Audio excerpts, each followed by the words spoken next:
দাউ দাউ করে চলছে আগুন, আকাশে ধোঁয়ার কুণ্ডলী, পুড়ে ছাই বাহরাইনে অবস্থিত মার্কিন নৌঘাঁটি। আমেরিকান সৈন্যদের নিজেদের বিলাসবহুল হোটেলে লুকিয়ে রেখেছিল বিশ্বাসঘাতক আরব আমিরাত ও বাহরাইন। তবে ইরানের তীক্ষ্ণ দৃষ্টি ফাঁকি দিতে পারেনি আমেরিকা, ইসরায়েল ও তার দোসররা। সবার আগে এসব ডেরায় আঘাত হেনে শত্রুর মনোবল ধসিয়ে দেয় তেহরান। একের পর এক ইরানি ব্যালিস্টিক মিসাইলের বিস্ফোরণে কেঁপে ওঠে আরব আমিরাতের আবুধাবি, কাতারের দোহা, বাহরাইনের মানামার বিলাসবহুল হোটেল।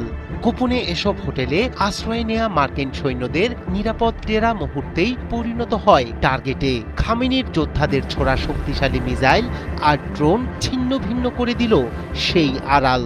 সাইরেনের শব্দে আতঙ্ক ছড়ালো পুরো অঞ্চলে। বার্তা একটাই, ইরানের নজর এড়িয়ে কেউ নিরাপদ নয়। মধ্যপ্রাচ্যের মানচিত্রে শুরু হয়েছে প্রতিশোধের নতুন অধ্যায়।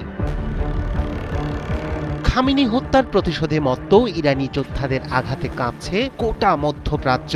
ইরানের নতুন দফার হামলায় সংযুক্ত আরব আমিরাত, কাতার, কুয়েত ও বাহরাইনে ছড়িয়ে পড়েছে চরম উত্তেজনা। রাজধানী আবুধাবিতে রাতের নিস্তব্ধতা ভেঙে শোনা গেছে ভয়াল বিস্ফোরণ। আল জাজিরা বলছে শহর জুড়ে চলছে ইরানি মিসাইল ঝড়। একই সময়ে কাতারের রাজধানী দোহাতেও প্রায় আধা ডজন শক্তিশালী বিস্ফোরণের শব্দ শোনা যায়। এতে স্পষ্ট ইঙ্গিত মিলছে থেমে নেই ইরানের হামলা। একই চিত্র বাহরাইনেও।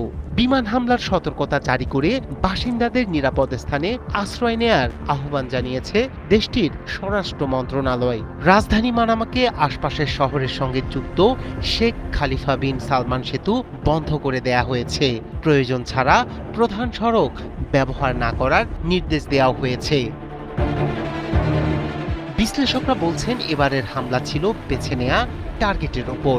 আমেরিকা সৈন্য প্রত্যাহারের ঘোষণা দিলেও তাদের সামরিক জনবল গোপনে অবস্থান করছিল আবুধাবি ও বাহরাইনের বিভিন্ন হোটেলে। সেই তথ্য পৌঁছে যায় ইরানের গোয়েন্দাদের হাতে। ফলাফল চোখ ফাঁকি দিতে পারল না আমেরিকা ও ইসরায়েল। ইরানের শক্তিশালী ব্যালিস্টিক মিসাইল ও ড্রোন সরাসরি লক্ষ্যবস্তু বানায় আবুধাবির হোটেলগুলোকে, যেখানে অবস্থান করছিল মার্কিন সামরিক সদস্যরা। সূত্র বলছে আবুধাবিতে ইসরায়েলি নাগরিকদের উপস্থিতিও তুলনামূলক বেশি। উপসাগরীয় অঞ্চলের নিরাপত্তা বিশ্লেষকরা মনে করছেন এটি শুধু সামরিক হামলা নয়, বরং গোয়েন্দা সক্ষমতারও প্রদর্শন। ইরান দেখাতে চেয়েছে তাদের নজর এড়িয়ে নিরাপদে থাকা সম্ভব নয়। এখন প্রশ্ন, এই সংঘাত কত দূর গড়াবে? উপসাগরীয় আকাশে সাইরেনের শব্দ আর বিস্ফোরণের আলো কি আরও বড় যুদ্ধের পূর্বাভাস? আবারও অগ্নিগর্ভ এক মোড়ে দাঁড়িয়ে মধ্যপ্রাচ্য। রায়হান কবির, শুভ্র, ৭১।